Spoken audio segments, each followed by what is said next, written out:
আসসালামু আলাইকুম সুপ্রিয় শিক্ষার্থী বন্ধুরা, সপ্তম শ্রেণীর ইংলিশ ফর টুডে বই থেকে নতুন আরও একটি ক্লাসে তোমাদের সবাইকে স্বাগতম। আজকে আলোচনা করব সপ্তম শ্রেণীর ইংলিশ ফর টুডে বই থেকে ইউনিট নাম্বার 3 লেসন নাম্বার 4। সুতরাং কথা না বলে চলো শুরু করা যাক। Welcome to my channel Skill of English Care. Please subscribe and click the bell icon. সুপ্রিয় শিক্ষার্থী বন্ধুরা, এই হচ্ছে lesson number 4, a sad day for Farabi, অর্থাৎ ফারাবির জন্য একটা দুঃখের দিন। প্রথমেই আমরা কিছু কিওয়ার্ডগুলো দেখব। প্রথম হচ্ছে রাফেল্ড। রাফেল্ড মানে হচ্ছে এলোমেলো। ইনসিস্ট।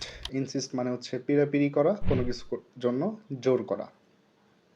সুপ্রিয় শিক্ষার্থী বন্ধুরা, এরপরে আমরা চলে যাব read about what happen to Farabi yesterday and answer the following question. অর্থাৎ আমরা এখন পড়ব ফারাবির গতকালকে কি হয়েছিল এবং সেখান থেকে আমরা এমসিকিউগুলো অ্যান্সার করব। সুপ্রিয় শিক্ষার্থী বন্ধুরা, Farabi was sitting with his head down, অর্থাৎ ফারাবি তার মাথা নিচু করে বসেছিল। হি লুকড স্যাড, তাকে দেখে খুব দুঃখিত মনে হচ্ছিল। His hair was untidy and ruffled, তার চুলগুলো ছিল আনটেডি অ্যান্ড রাফেলড, অর্থাৎ অগোছালো, এলোমেলো। It was clear he did not brush it at all, এখান থেকে এটা পরিষ্কার যে সে চুলগুলো ঠিকভাবে ব্রাশ করেনি বা আঁচড়ায়নি। What happened Farabi, are you okay আক্সড ফ্লোরা। ফ্লোরা ফারাবিকে জিজ্ঞেস করলো, কি হয়েছে ফারাবি, তুমি কি ঠিক আছো? I am so shocked Flora, I don't want to talk, said Farabi. Farabi বলছে, আমি খুবই শকড মানে শোকাহত। I don't want to talk, আমি আসলে কথা বলতে চাই না। But have to, any pain or sorrow is like a load in mind. If you tell or share it with your parents or friends, it will be lighter. অর্থাৎ যদি তোমার মনের মধ্যে কোনো দুঃখ কষ্ট লেগে যায় বা গেঁথে থাকে, সেক্ষেত্রে তুমি চাইলে তোমার বাবা মা অথবা বন্ধু বান্ধবের সাথে সেটা শেয়ার করতে পারো, এক্ষেত্রে তোমার কষ্ট কিছুটা হলেও কমবে। On the other hand, if you don't share, অপর পক্ষে তুমি যদি এগুলো শেয়ার না করো, the load will become heavier and more painful, তোমার দুঃখ কষ্টগুলো আরও বেশি হবে এবং আরও বেশি তোমাকে যন্ত্রণা দেবে।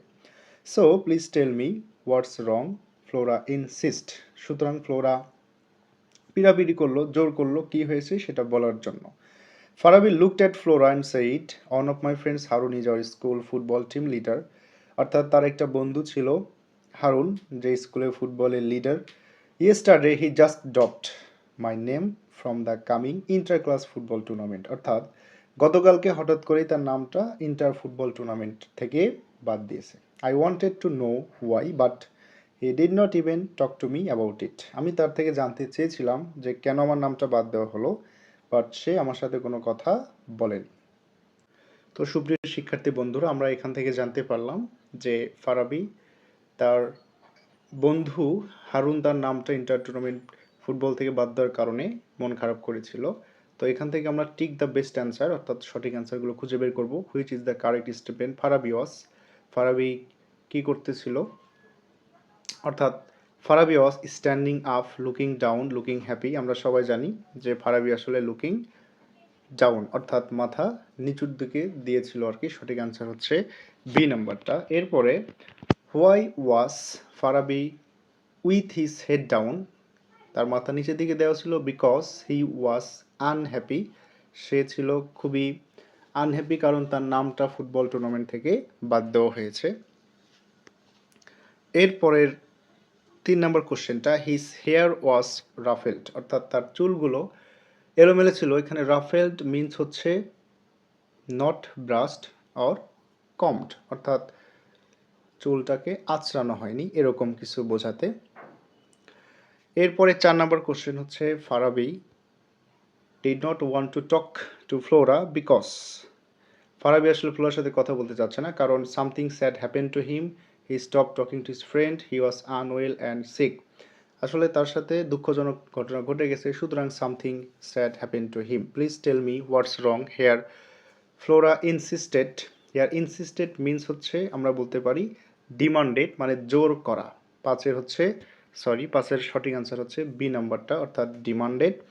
এরপর your pain in the mind will be dash if you talk about it your friend, অর্থাৎ your pain in the mind will be less heavy if you talk about it with your friend. অর্থাৎ যখন তুমি তোমার বন্ধুবান্ধবের সাথে মনের দুঃখ কষ্টগুলো শেয়ার করবে তখন সেটা কমে যাবে।